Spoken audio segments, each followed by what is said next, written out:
In previous videos, I talked about hints and herrings and how it's possible for potential hints to turn into herrings and lead searchers to somewhere other than where Forrest intended.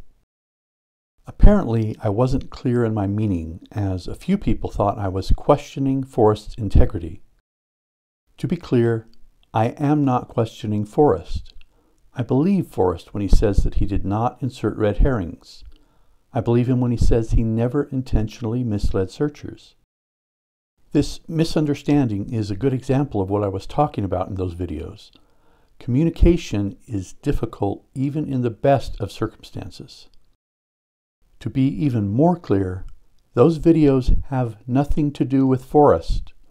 Those videos were about individual searchers, their perspectives, their biases, and how those biases can influence the way we see the world. Forrest's words, or my words, or anyone's words, must pass through the internal filter of those hearing or reading those words. An internal filter, in case you're wondering, is a phrase I just made up. It's just two words to which I am going to attach a definition. Humor me, if you will, and go with it for a while. Your internal filter is how you perceive the world. Among other things, it's made up of a lifetime of experience and education. Everyone's internal filter is different. Your experience and education is different than mine. You have seen things that I haven't seen, and I have seen things that you haven't seen, and all of us have seen things that Forrest never saw. This is only tangentially related to Forrest in that we are talking about understanding Forrest's words specifically. But the concept applies to all communication between all people, always.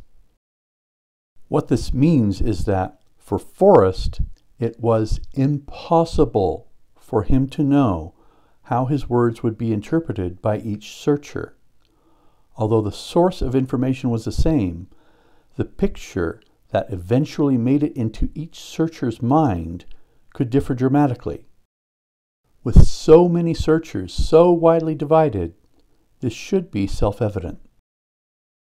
Because of this known difficulty in communication, and seeing the state of the chase when I started my search, I found it safest to proceed as if the chase was overflowing with subterfuge, even though I did not believe it was. Because, in a way, the chase was filled with subterfuge, but that subterfuge was not coming from Forrest. Was someone trying to deceive me as I searched for Forrest's treasure? Absolutely someone was. Me. I was. My own biases were working against me. My biggest enemy in searching for Forrest's treasure was myself and my own biases.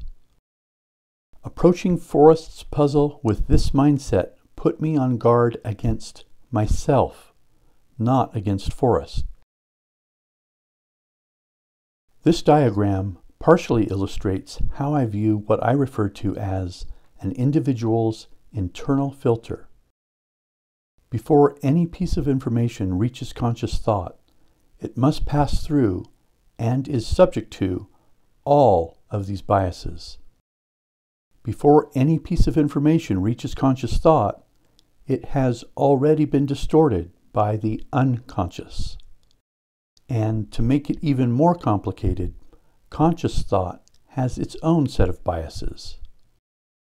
Only after my unconscious and conscious biases were finished manipulating Forrest's words could I attempt to figure out what Forrest meant by any given statement.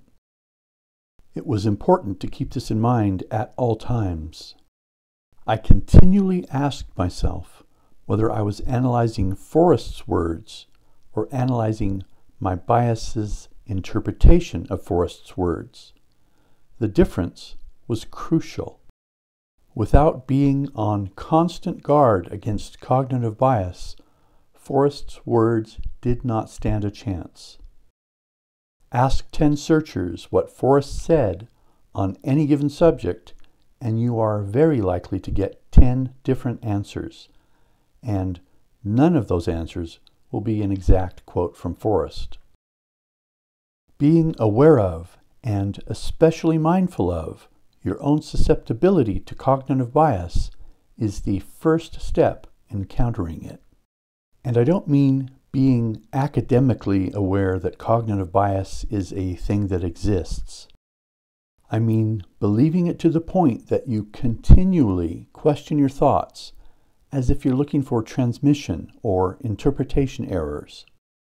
For the chase, this meant continually reevaluating my interpretation of every line in the poem and of my solution as a whole. Was I allowing hints in the book to cover for a weak interpretation of the poem?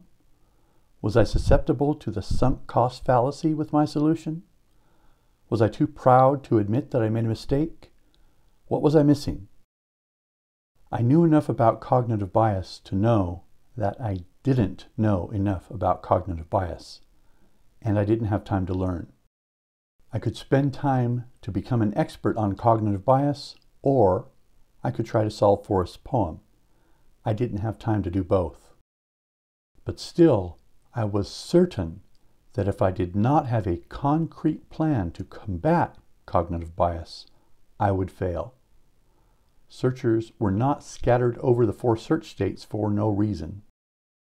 I came up with several methods which I believed would minimize cognitive bias. I'll give a brief overview of the 3 most important methods here. The first method was the development of an independent system to judge solutions. This system ranked solutions relative to one another on a scale of 1 to 100. The system was an independent arbiter of whatever nonsense I dreamed up. It did not hesitate to tell me when I was way off base. It didn't care how much time I'd spent on a solution. It didn't care about my pride. I'll go over the specifics of the system in another video, but essentially it was an objective method of rating solutions based on subjective criteria. The criteria were subjective because there was a human involved, me. The method was objective because all potential solutions were rated using the same scale. One of the ways the system worked was by completely ignoring the hints. As far as the system was concerned, hints did not exist. The only thing it knew about, and the only thing it cared about, was the poem. All the hints in the world would not increase the interpretation score of a solution by a single point. The second method involved testing the solution against things like my list of constants. It was always possible that a solution could have a perfect interpretation score for the lines in the poem, but still not satisfy the constants.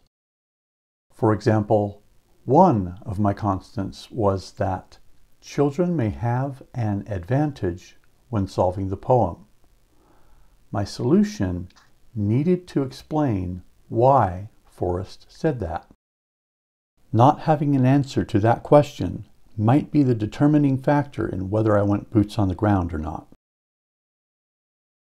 The third method I used to counter cognitive bias was a deal I made with myself. I told myself that I could have one and only one solution where I would go boots on the ground. I could explore as many solutions as I wanted from home, but as soon as I set foot out the door of the house for a boots on the ground trip, that was it. I was either correct or I was done with the chase. This was incredibly effective and was useful for combating biases that were unknown to me. The most dangerous biases are the ones you don't know about or don't fully understand, and this method was excellent at countering those. When judging my solution, I wasn't trying to convince anyone else. I was trying to convince myself. I wasn't looking for someone to pat me on the head and give me a participation prize. There was a high price to pay for letting cognitive bias take over, so I was merciless in judging my own solutions. If my solution was incorrect, and if I were to make a boots-on-the-ground trip to wherever that incorrect solution directed me, That would invoke my one solution only rule, and I would have wasted my only chance. I wasn't willing to risk it all on a weak interpretation of the poem.